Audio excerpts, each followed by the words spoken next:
Welcome in, welcome back. We're the Real Selection Committee. My name's Mike, this is Greg, and it's playoff time. Just wrapped up the last game of the regular season, the Army-Navy game. So we'll talk about that, we'll discuss that, we'll discuss the 12 teams that made it in, and then we'll discuss the games, the matchups, week one of the matchups here. But so right now, if you're watching this, please hit the like and subscribe. It's real easy to do. If you like anything, make a comment. Let us know how you feel or what you think. We'd be more appreciative in that, so let us know. So let's talk about this last game. This Army-Navy game is a fun game. Yes. I just wish they would move it earlier in the season like we discussed. I hate it being at the end of the season when all the games are over. It's such a great game. Well, I hate it being a week after the championship games. Yes. Because it just prolongs the playoffs and everything else. Joel Klatt said he thinks it should lead off the season, and I agree with him. That's one of the best rivalries in college football. And put it on all by itself to kick the year off, I think, would be the best way to do it. I agree. And, them kids don't care. They care about the game. I don't think they care when it's played. And that would be a heck of a way to start the year off. But, yeah, it's a great rivalry. Yeah, it's probably one of the oldest ones. Watching that game, it was such a fun game to watch. Like you said, these kids are really into it. The United States forces playing each other. They really enjoy this. They had a lot of fun. Navy had to come from behind because Army jumped out on them real quick and 16-3, I think it was. And then next thing you know, Navy scored at the end of the game to win this by a point.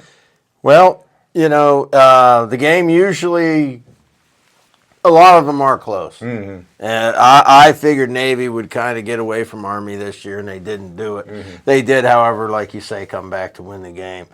But anytime you get the academies together, these kids go after it. They play, they're gritty, they're tough, hard-nosed players. That's what you're going to get. Yeah. These games matter to these kids. And the one thing great about it is it wouldn't matter if both teams come in at 0-11. They would get after each other like they were both undefeated. Yeah. That's great, and I wish they'd move it. Like you said, this could factor in at some of the team making it into the playoffs. Yes. This game being played after the championship games, so I think they need to move that. Yeah. Another thing happened this weekend. All the awards were given out for the end of the year. College football, you had the Heisman ceremony plus all the other awards. Let's just talk about some of the other awards, and then we'll finish up with the Heisman Award.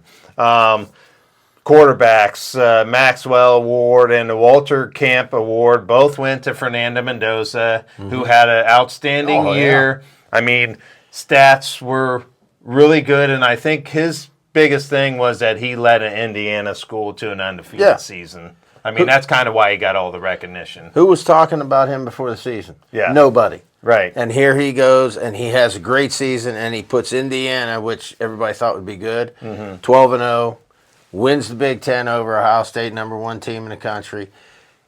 A lot of it's because of that man. And he deserves all that he's gotten. Right. Great player. Who cares about the stats? He's a winner. Yeah. You got Player of the Year. So Coach of the Year is going to go along with Fernando. It's Kurt Cignetti, who won Coach of the Year, did an awesome job with Indiana. Indiana's playing very good ball. Well deserved. Can you name a coach that's hotter than him right now?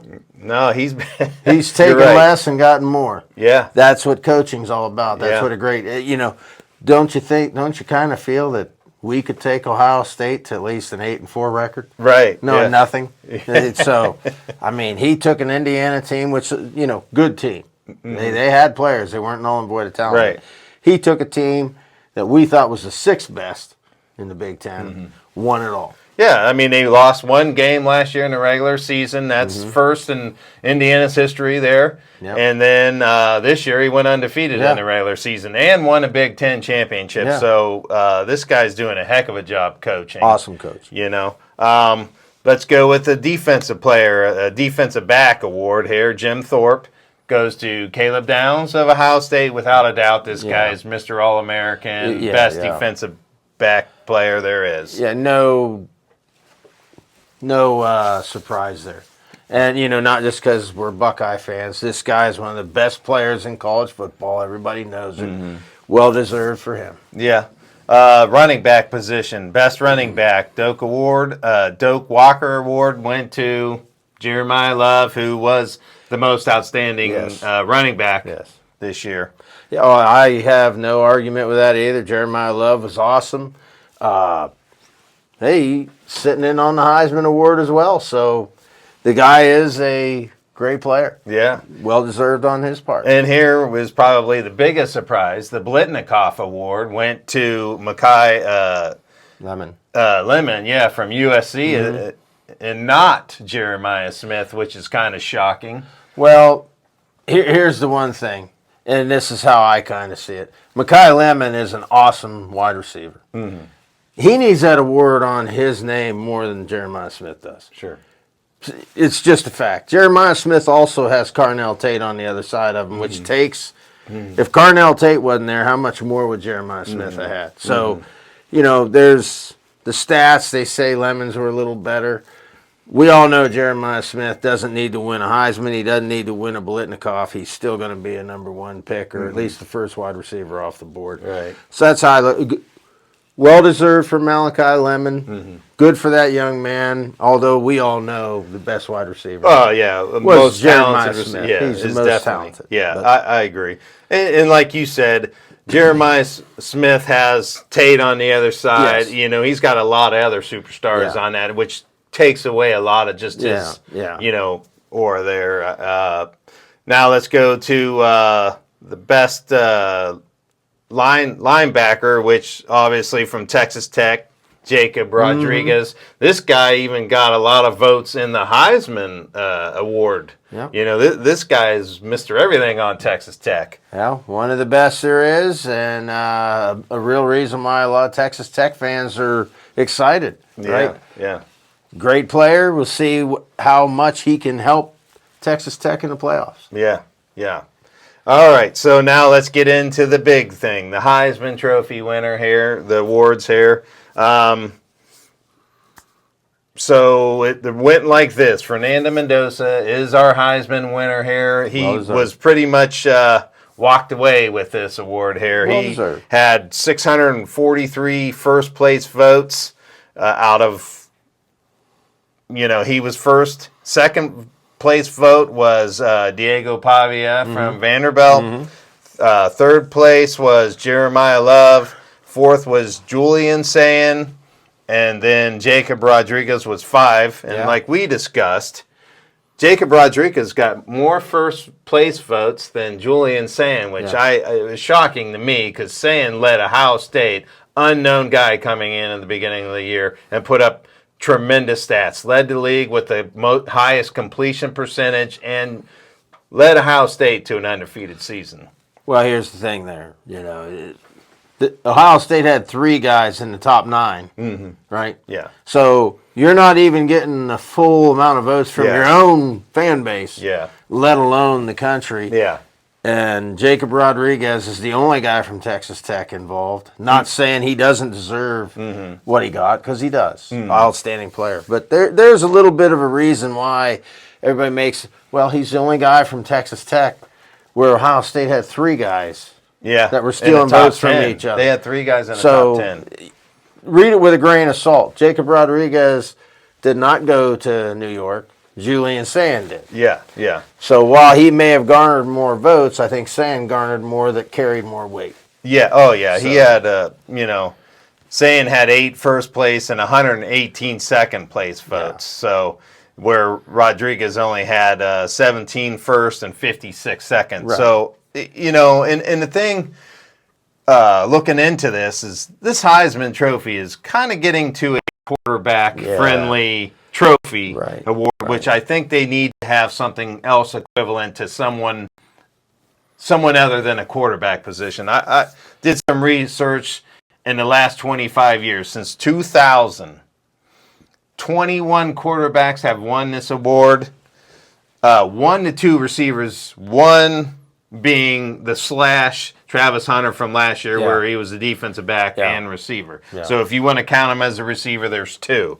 And then there was 3 running backs that won this award. So it's really quarterback friendly, because they're the guys that everyone talks about the most as the season goes on. Football has become a throw the ball around the park game, whereas going back beyond or in front of the 2000s, it was a smash mouth game. Yeah. Mm-hmm. It's changed. Mm-hmm. So now the award changes with it. Yeah. The quarterback has the ball in his hands at all times. Mm-hmm. And how many times do you see the quarterback that wins the Heisman doesn't win the Maxwell or whatever? Yeah. The quarterback award itself. Yeah. So none of it makes a lot of sense to me to begin with. But I think Mendoza definitely deserved it. Mm-hmm. Pavia deserved to be there because he's got Vanderbilt. Mm-hmm. Vanderbilt, relevant. Yes. Now they're not elite, but they're relevant. Mm-hmm. Jeremiah Smith was easily the best running back in the land, so he deserved to be there. Love. Yeah, Jeremiah Love. Yeah. Julian Sand, great year. Mm-hmm. We were kind of concerned at the beginning of the year with what he would do. Well, all he did was come out and just smash it. Yes. So, and Jacob Rodriguez, very good defensive player in his own right. So, I mean, the Heisman had some good stuff, and a lot of the people that we thought were going to be there, well, nope. Yeah. I was just, you hit it. I was just going to say that. I mean, these quarterbacks on that panel were the unknown guys that, are starting the season. It wasn't Arch Manning there or Cade Klubnik or any of these guys that were preseason Heisman favorites. These guys weren't there. These were the unknown guys. Starting quarterback transfer, Mendoza from Cal. And then you had Sand starting for, replacing Will Smith, who had a great season last year. Or Will Howard. We're getting names wrong today. Will Howard, he had a hell of a season. Yes. And then he comes in and he has to take that over and get Ohio State, replacing so many players they lost. And all they did was go undefeated. I mean, it was a fun year as far as watching the development of these young quarterbacks. Yeah. I mean, Mendoza isn't young, but all these other guys were young. He's new to us, though. Mm-hmm. And, that just shows you what kind of an eye Curt Cignetti has, that he goes out and grabs these players and they come in and do what they do. Yeah. You know what I mean? Yeah. So that was a great Heisman night last night. It was a fun thing to watch. So now let's dive into the playoffs. This is what everybody's here for. This is what we love. This 12-man season. Now we had some surprises here, and everybody's going to play into the 2 teams that made it in at the back of the 12 here. So let's talk about those 12 teams. Were you happy and satisfied with Tulane and James Madison making it in? Yes, I was. You know why? Because there's criteria involved. Mm-hmm. And we don't get to just change because someone we don't like gets in the dance. Mm-hmm. Okay, let's just look at this board here. Mm-hmm. Let's insert these 2. Notre Dame goes up there to where Tulane is. Mm-hmm. Brigham Young goes over there to where James Madison is. Mm-hmm. The result's going to be no different. Yeah. No different than what you people think's going to happen. And I mean win or lose. Yeah. Obviously, these 2 you would think are better. We don't know that because they don't play. Mm-hmm. Notre Dame ain't beating Ole Miss. Sorry, they're not doing it. Not in my mind. Brigham Young ain't beating Oregon. Yeah. So what are we gaining by putting them 2 in? Nothing. Yeah. I like those 2 teams getting in. You know why? Because we open it up. We allow other teams to get involved and let them grow their programs. Mm-hmm. Why do I want to see, Notre Dame? Notre Dame, who'd they beat? Yeah. I like Notre Dame. Mm-hmm. If you have a 16-team playoff, they're in. They're in. But we don't have a 16 team yet. Yeah. To me, the red flags for Notre Dame was your two toughest opponents you faced all season. You lost. You lost. So and then you had a 10 game winning streak going on, which was great. But the talent, the caliber of those teams that you beat weren't the high end. Strength of schedule wasn't there. Who was your toughest team you beat? USC. Okay. Good win. Good win. But after that. So the criteria is the criteria, and that's like you hit the nail on the head. Coming into the season, how are you going to schedule this to figure this out? Because you'd have figured that ACC would have put forth a good team, would have dumped out some of these teams and changed the whole format. ACC threw a grenade in there and blew the system up. But the only thing I will say is I do honestly think Duke should have been put in as the ACC champion. Because that was part of the original criteria, win the Power 4 conference. Mm-hmm. They did. Mm-hmm. I get they lost 5 games. Mm-hmm. They still won that championship. Mm-hmm. Now, am I upset that they said, well, no, we're going to take... No, I'm not, because James Madison went 12-1. Yeah. And that team is capable. Yeah. They're capable. Not going to say they're going to. They are capable of beating an Oregon on certain days. Sure. Tulane is capable of winning games against bigger programs. Yes. It's not like you're putting Akron. We seen Tulane win. They beat USC in 2 years ago in a bowl game. James Madison is a very good football team. Mm-hmm. So, yes, I am very happy with the 12. Well, so last year at the end, the committee made changes because of the Boise State and Arizona State taking those byes. So they changed it this year and went with a ranking system. But they still implemented 5 conference winners that made it in highest ranking conference winners. That's why this happened out this way. Well, Duke won the ACC, but they aren't ranked. James Madison was ranked in the top 25. That's how they got in. Changing the criteria a little bit, but keeping it the same at the same time, I can deal with. Correct. Yes. All I'm saying is, and I get the argument that Duke had 5 losses. They still won the ACC. Mm.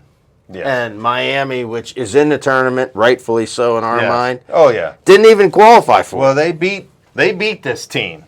That's what the head-to-head. Yeah, works. They beat Notre Dame. Mm-hmm. So to me, totally good with how it went down. I'm telling you right now, if Miami and Notre Dame played, I think Miami beats them. Miami beats them again. Yeah, I think so. I agree, and that's why they're in over them. So I agree with that. Yeah. Yep. So that's the 12 teams. Now let's dive into these games here. First game we're going to talk about James Madison and Oregon. Interesting matchup. Sure. These Oregon hosting this game here. It's December 20th, so it's Saturday night at 7:30 p.m. Yeah. They're the prime slot. And Oregon is favored in this game by 21.5 points here. So not shocking. Yes. Not shocking. Yes. Let's be honest. Oregon's the better team. Yes. Okay. You would be hard-pressed to find anybody that's going to take James Madison. Mm-hmm. Mm-hmm. And I'm not taking James Madison to win. Not even the points? No. Well, the points I could say not so fast on. Yeah. Yeah. Because James Madison is good enough to go in there and compete somewhat. Mm-hmm. Mm-hmm. But, here's like I kind of touched on last week. What happens if James Madison goes in there, Oregon is just sleepwalking, and James Madison runs a kickoff back, and then Oregon throws a pick 6 or something. They're down 14-0. Yeah. What happens now? You've given James Madison, a quality football team, a big lead, and, hey, we might be able to do this. Mm-hmm. And now you're in panic mode. Mm-hmm. These things happen in sports. We've seen it before. Is it going to happen? I can't say it won't. I can't say it will. Right. But just keep in mind, people, before you start complaining about, it's going to be a blowout, things happen in games. Yeah, I mean, let's let it play. James Madison has played Power 4 teams, and they can compete with teams. So it's feasible that they could surprise Oregon. Oregon's looking past to their next matchup. They want a rematch. They want Texas Tech. They want to get back to Indiana here. Yeah. So they could be looking ahead and, this is an easy win. And that sometimes bites them in the butt. And one more thing, Oregon sat one extra week longer than James Madison as well. Yes, yes. So don't underestimate the problem with sitting, which would be my real problem with this playoff system. But that's a conversation for another day. Oregon wins. I don't know if they cover. Oregon wins the game. I'm going to take James Madison to cover, but Oregon wins. Yeah, yeah. Yeah, to me, James Madison does have some stars on their team. Their quarterback has thrown for 2,500 yards, Barnett, and then they have a 1,200-yard running back. So they got some good stars on their team. They can come in there and maybe catch Oregon sleepwalking, planning for the next week, Texas Tech. So 21.5 is a large number. A large spread here. When you look at Oregon, they're ninth in offensive scoring, 38 points a game here. Yeah. So they're an explosive team. Dante Moore is a great quarterback. Yep. He's going to move this ball. They got Winningham as the running back who's good. And so this team is well-rounded, good defense. 21.5. I'm going to go with Oregon, winning by 24. Could happen. I have them winning this game. James Madison is a nice story. I'm glad they made it in. Gives them some exposure to this program. A little love to the Sun Belt Conference. Which I like there. The Sun Belt. Yeah, there's good teams down there. They don't get the exposure, but anything's possible. Yeah. Well, for those of you who don't understand, the Sun Belt is like the mini SEC. A lot of the teams in the Sun Belt are in the same states as SEC teams. So when these players don't, they go to these teams. Yeah, yeah. Much like the MAC is to the Big Ten. Yes. So a little bit of background. Yeah, yeah. There's some really decent teams there in the Sun Belt, which have been beating SEC teams in the recent past. Yeah, yeah, for sure. Yep. So let's dive into the next game here we'll discuss about here. So the next game we want to discuss is number 11, Tulane, traveling to number 6, Ole Miss. This is a Saturday 3:30 game here. These two teams have played each other already this season, and we know the outcome of that. Ole Miss is favored by 17.5, but Tulane has seen them, so maybe they figured something out. They got game tape of them. Yeah, well, here again, Tulane, most people would think is probably a little more battle-ready than James Madison. Sure. Because Tulane's been around the scene a little bit longer. They did play Ole Miss earlier in the year, lost 45-10. That 17.5-point spot's a little weird for me because I would have thought it would be closer to the 21.5, just like the James Madison Oregon one. Yeah. Tulane's a good, solid football team. They're not terrible. I do not think the Ole Miss is a very favorable matchup for them. Yeah. Okay. I think they will play a little bit better. I think Ole Miss wins. I think Ole Miss covers rather easily, though. Yeah. I don't think it'll be 45-10, but it could very easily be 41-17. You know what I mean? Yeah. Here again, another matchup. Am I upset Tulane's in there? Absolutely not. They deserve to get in there just like anybody else, but they're going to lose. Ole Miss moves on. Yeah. Well, so Tulane has some bowl experience here, and they beat a Big Ten school. Sure they beat USC. Sure. So this team, like you mentioned, has played power conference teams and is capable of beating them. So I just worry about the state of mind of Ole Miss. Lane Kiffin's gone. Now they got to promote someone else to take over this team. How's the mindset going into this game? The thing here, Tulane has Ratcliffe, who's transferred from Came from BYU. didn't he? BYU, yes. He transferred from BYU. He's at Tulane. He's got Tulane playing pretty good ball.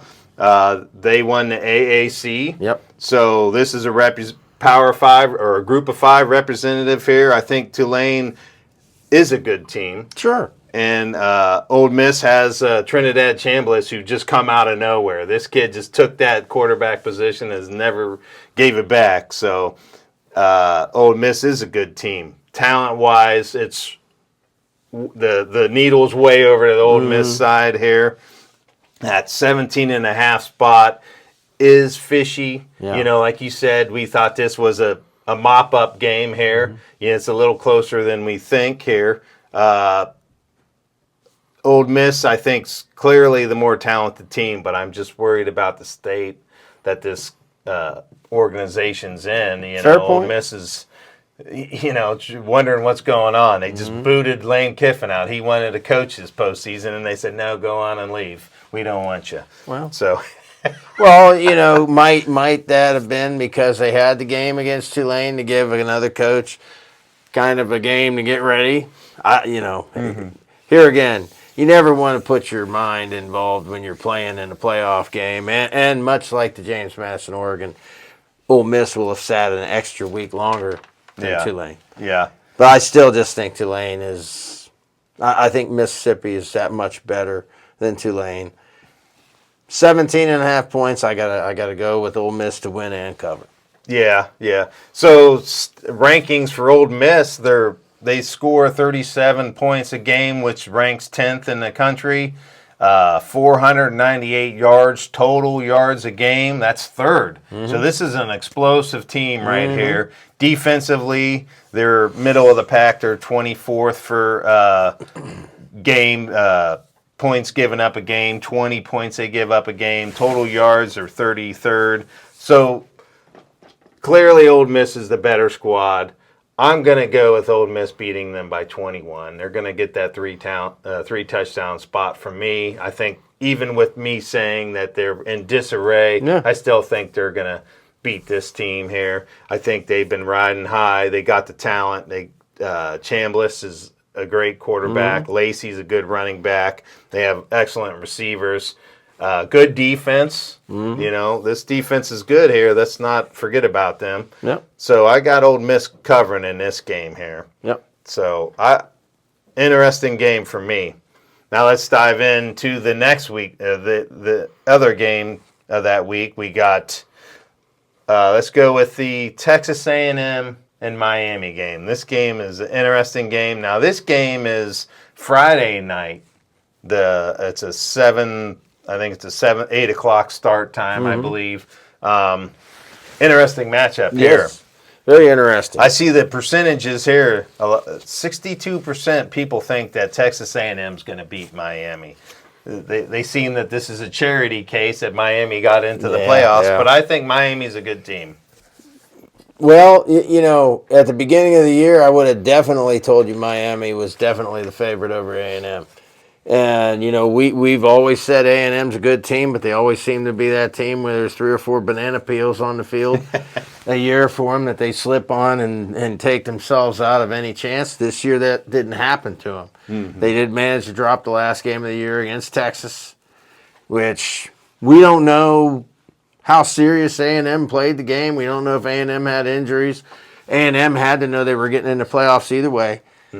But here again, there's no way in my mind that a team that can go undefeated and be in a championship SEC would in any way, shape, or form try to lose or not play their best. So I think Miami's going to upset A&M. I think Miami, to me, was the better team. They forgot for 2 weeks how to play football.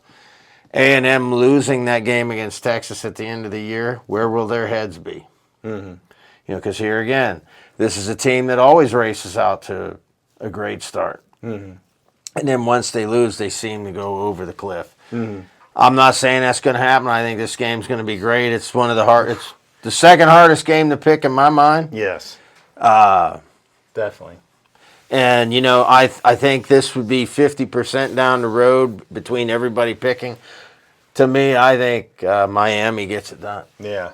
Yeah, so the spot right now, or the spread right now, is 3.5. Texas A&M's favored by. Questions on this game. Quarterbacks. What Carson Beck are you getting? Turnover fest Carson Beck? Yeah. Reed, what kind of quarterback are you getting here? Is this the Heisman candidate who was in the first half of the season was running away with it at first, I thought. He had A&M undefeated for all, the whole year pretty much, except for the last game of the season. So that's the battle right here, there. Now, defenses. Our biggest question with Miami coming in this year, last year they were terrible. They gave up a lot of games. This year they have a really good defense. I think their defense was good. They did not lose on account of their defense. And remember this, last game of the year for Miami was Pittsburgh. 38-7 Miami. Texas A&M's last game of the year was Texas. They lost 27-17. Yeah. Which Texas A&M team are you going to get? Yeah. Are they going to be, hey, you know what? We're 11-1. Who cares about that loss? That happens. Yeah. Or are they going to be like, man, we should have been undefeated? Yeah. What's happening in Texas A&M's mind? So to me, these teams are really mirror images of each other. Yep. So let's just talk about some of their rankings. Miami is ranked 20th on points per games, 34.1, and A&M is 36 points. That's 14th. So they're real close. Total yards, Miami's 29th ranking, A&M's 20th. Defensive side, Miami is 6th, only allowing 13 points, almost 14 points a game. That's pretty darn good. Yep. This team has been amazing this year. They got a great D-line, solid linebackers, and they brought in a bunch of DBs where they can cover on the back end. They're 11th in total defense. A&M is a team that has a decent defense. They're only giving up 12 points a game. They're 11th. Now they're 30th, is giving up yards per game with 300 yards. They're first in sacks, though. This team does get after the quarterback. Yeah. They pressure the heck out of the quarterback. So this is a great game. Difficult game to choose here. Who do you like better? I mean, when you look at Miami, you got Beck and you got Fletcher, who's a great running back. Malachi Toney, who is a great receiver, who's been a freshman, almost rookie of the year. You'd want to give him that. Then you got A&M with Reed. Marcel Reed is a quarterback, and then they got two solid, good receivers with Concepcion and Carver. Or who are amazing receivers. This is a great battle here. I'm going to go with A&M. I think Carson Beck will cause one mistake in this game and be costly to A&M in this game. So I have Miami winning by a touchdown. A close game here, battle, but I think one turnover is going to change the layout of this game, and A&M wins this. Yeah, I was going to say, you said Miami. I think, Texas A&M is what you mean. Well, if I said that, I mean you said A&M. it earlier. At the end, you did say A&M. Yeah, I'm going to go with A&M winning this game by a touchdown. It could happen. This is a turnover, and I think they're I'm taking Miami for the same kind of reasons. I think Miami's got the better athletes. And I think more was expected of Miami at the beginning of the year, and I think this gift of life is going to breathe into Miami. And we'll see. We'll see what happens. It's going to be a heck of a game. Oh, it's going to be great. That's the one thing I can say. Yeah, it's going to be great. So with that, we got one more game for this first round, and we think it's the closest and the hardest game to predict. You got number 8, Oklahoma versus number 9, Bama. A lot of people think, why'd Bama make it in when these other teams deserve to be in? But they made it in. They deserve to be in our minds. And this game right here is, a super close game. I think it's 1.5 as a point spread on this. I'm going to say this for those of you in the back of the class who don't hear or slept through class last week. Bama deserves to be in. Why? Because they were the number 1 ranked SEC team going into the championship game. And you do not, and I'm sorry, you do not take a team that plays for the SEC championship or the Big Ten championship out. Yeah. You don't do it. Right. And yes, Alabama had 3 losses, but they deserve to be in because they played better this year. They were the number one team in the SEC going into that championship week. You cannot take them out. Yeah. So to put in Notre Dame, BYU, Texas, or Utah, shut up. Yeah. We're not hearing that. This game, getting back to the game at hand, Oklahoma had a great resume, which included a win over Alabama. Alabama won some big games themselves, including a win over Georgia. So here's where we have the hard way of winning. These are two teams that are 8 and 9 that maybe are even better than their seeds. Yeah. Matchup predictor right now has Alabama 50 to 49 over Oklahoma, and it's a 1.5 favorite to Alabama. I'm taking Oklahoma because the last two times these two teams have met, Oklahoma's gotten the better of it. I think Alabama coming off a crushing defeat against Georgia. Where's their mindset? We're hearing discussion that Ty Simpson's injured. Yeah. Whether that's real talk or not talk, we don't know.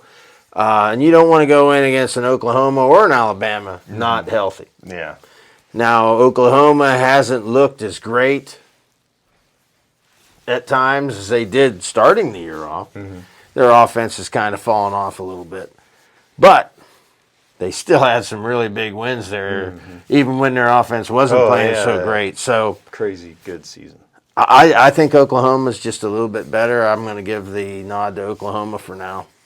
Yeah. I just think Oklahoma gets it done. Yeah. That was a question coming in was, like you said, Ty Simpson. You know, that was a bad loss in that SEC championship. Yeah. They ran off the field. Yeah. Is he hurt? Is he banged up? How's he going to play in this? And this is not the defense you want to go in banged up against. No. Oklahoma's defense is a Solid. great defense. They're top 10 defense in the nation here. So that's a big question mark. Mateer started out the season as another Heisman guy, and then he tapered off. He got a finger, injured his hand, and that slowed him down a little bit. But when he came back, and what did he do? He beat Oklahoma or Alabama in that season here. So he has that on his resume. These teams know each other. Let's go over some of these rankings. They're pretty close to each other. Their offense scoring Oklahoma's 26 points game.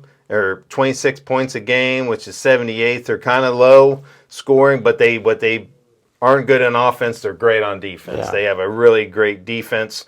Let's go with that real quick. They're 7th for points allowed per game, and total defense, they're 9th.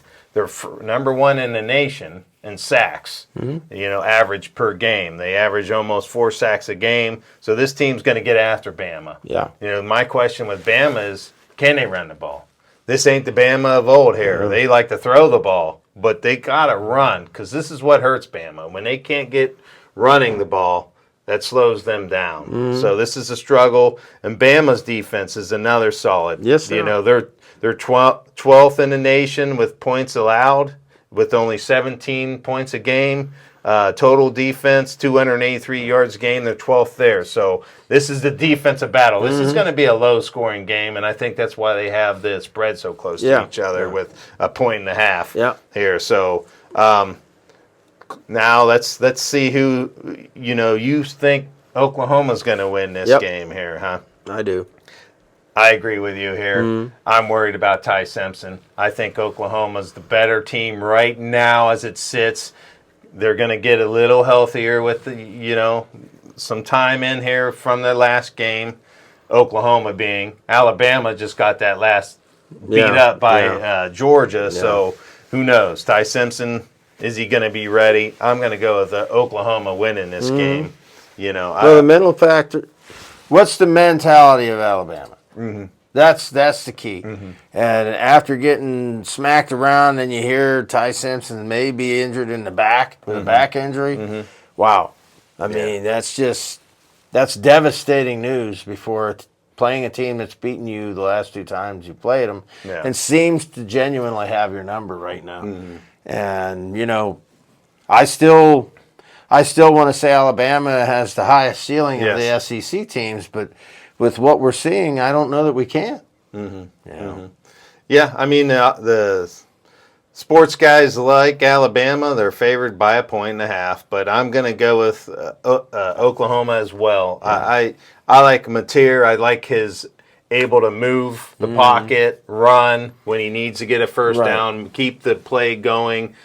And I think their defense is outstanding. Alabama's is good too, but I like Oklahoma to win this game, and it's going to be a field goal battle here. This is going to be the best game I think of the weekend, but they're all great games. Yeah. Oklahoma's schedule was pretty tough. Yes. So that could play into them scoring less points. And Mateer being injured, probably took him 2 or 3 weeks to get back from that. Yeah. So, yeah. They won. They went 10-2. So it doesn't matter how many they're scoring because they're not allowing a lot. So Yeah. So the over/under 40.5. You think they're going to get over 40 or stay under 40? I'm going to put the game under. I'm going to say that Oklahoma wins a 21-17 type game. That's where I was. I was at 2017. Yeah, I'm going to say it's somewhere in there. Yeah, I agree. Low scoring. But, could Alabama be throwing things out there? Simpson really ain't injured just to throw everybody off? Who knows? Yeah. Gamesmanship. Right. We'll see. Well, that's going to do this episode. I'm excited. Oh, yeah. Playoffs are here, and they start this Friday and Saturday. What? Oh, this is going to be awesome. I'm excited. I'm very, very excited. Yeah. So, hey, like I said, it's really easy to hit the like button. We love doing this. You probably love college football as much as we do. Hit the like button. Yep. Make a comment how we did or how you feel these games are going to play out. We're starting to get some people out there interacting with us, making a few comments. We appreciate you for doing that. We thank you for doing that. Just hit the like, subscribe button. Please subscribe. Yes. Hey, if nothing else, you got a few minutes of fun and exposure to someone else out here talking instead of the big wigs here. Yeah. You got some common people out here like you that love this game as much. So just hit the like button. We'll come to you next weekend with this round 2. Yeah. Oh, awesome. I'm excited. Yeah. We'll see you next week. Peace.